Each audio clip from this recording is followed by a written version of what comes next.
बात करेंगे बिहार विधानसभा चुनाव की। इसको लेकर सरगर्मियां तेज हैं और सबसे महत्वपूर्ण चीज यह है कि सीटों का बंटवारा किस प्रकार दोनों खेमों में होगा, उसको लेकर बैठकों का दौर लगातार जारी है। लगातार चिराग पासवान से संबंधित खबरें आ रही है कि मान मनोबल का दौर जो है वो लगातार जारी है। इस सबके बीच आपको बता दें कि बड़ी बैठकें चल रही हैं और इन बड़ी बैठकों में चीजें समझने वाली हो जाती हैं कि आखिर किस प्रकार से इस बार सीटों का बंटवारा होगा। बिहार में विधानसभा चुनाव 2025 का बिगुल बज चुका है, आप सभी जानते हैं।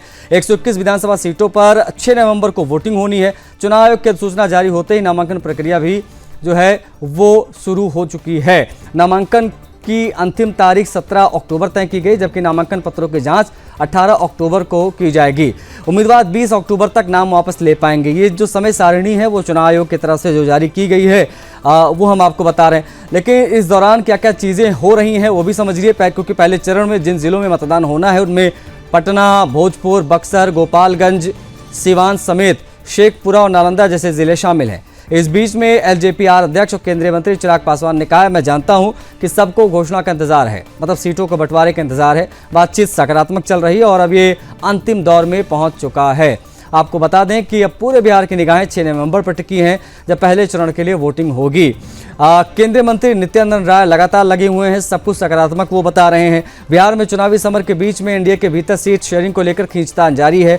केंद्रीय मंत्री नित्यानंद राय की अगर हम बात करें तो शुक्रवार को एक बार फिर से लोक जनशक्ति पार्टी के अध्यक्ष चिराग पासवान से वो मुलाकात करते नजर आए। ये चौथी बार है जब नित्यानंद राय चिराग पासवान को मनाने के लिए उनके पास पहुंचे थे।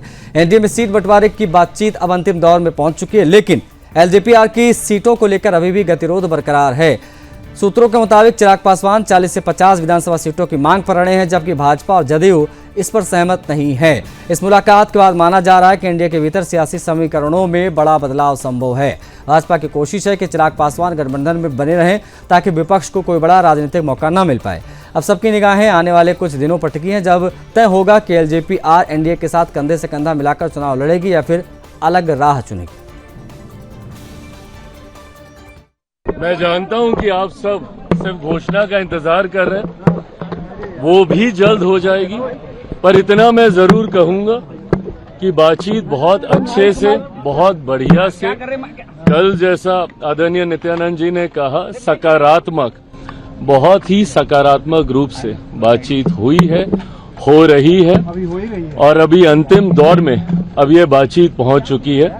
मुझे लगता है जिस घोषणा का इंतजार आप सब कर रहे हैं कि कौन कहाँ कितनी, हम लोग हर एक माइन्यूट जितने भी डिटेलिंग्स है हर चीज को हम लोग पहले ही डिस्कस कर लेना चाहते हैं, ताकि बाद में गठबंधन के भीतर किसी भी चीज को लेकर, सीटों को लेकर, प्रत्याशियों को लेकर, कहाँ पे कौन कैसे प्रचार करेगा, कैसे, हर चीज को विस्तार से हम लोग चर्चा करना चाहते हैं, जो कि बहुत अच्छे से हुई है, हो रही है और मुझे लगता है बहुत जल्द आप सबके सामने ख्याल रखा गया सर आपका आत्मसम्मान। प्रभु, जहाँ पे मेरे प्रधानमंत्री हैं वहाँ पे कम से कम मुझे अपने सम्मान की चिंता करने की जरूरत नहीं है। कैबिनेट मंत्री श्री चिराग पासवान जी ने आपको बहुत स्पष्ट शब्दों में कहा है और बिहार में एनडीए की सरकार बनाने की उनकी मन की जो योजना है उस पर बहुत विस्तृत से आपको बताया।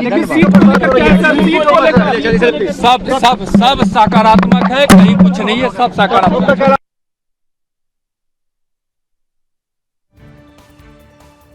हमारे साथ कनेक्ट हो गए हैं, उनसे हम बातचीत करने की कोशिश करेंगे। सौरभ, सीटों के बंटवारे को लेकर पेंच आखिर कहां फंसा है, विशेष तौर पर एनडीए में?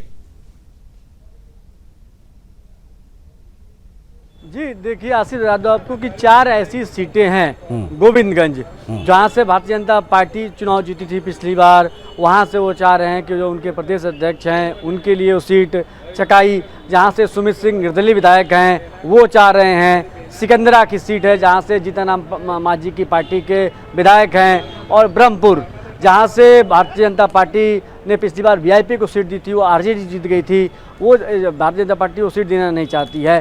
तो 4 ऐसी सीटें हैं जो चिराग पासवान लेना चाहते हैं, जबकि भारतीय जनता पार्टी देने को तैयार नहीं है। मान मनोबल हो रहा है। पहले सीटों की संख्या को लेकर बातचीत हो रही थी, वो 40-45 पर अड़े हुए थे, लेकिन जो बात अब खुल के सामने आ रही है कि 24 से 26 सीटें माफ कीजिए 24 से 26 सीटें हैं वो चिराग पासवान को मिलेंगी।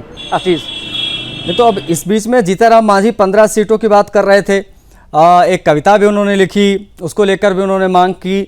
अब जीतनराम मांझी का मामला क्या सॉर्ट आउट हो गया, सिर्फ चिराग पासवान पर मामला आकर फंसा हुआ है?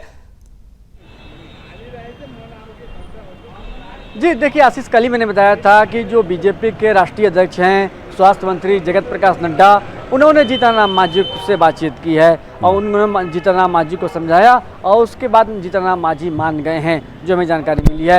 तो जाहिर सी बात है जीतनराम मांझी का भी जो सम्मान है उसका भी ध्यान रखा भारतीय जनता पार्टी रखेगी।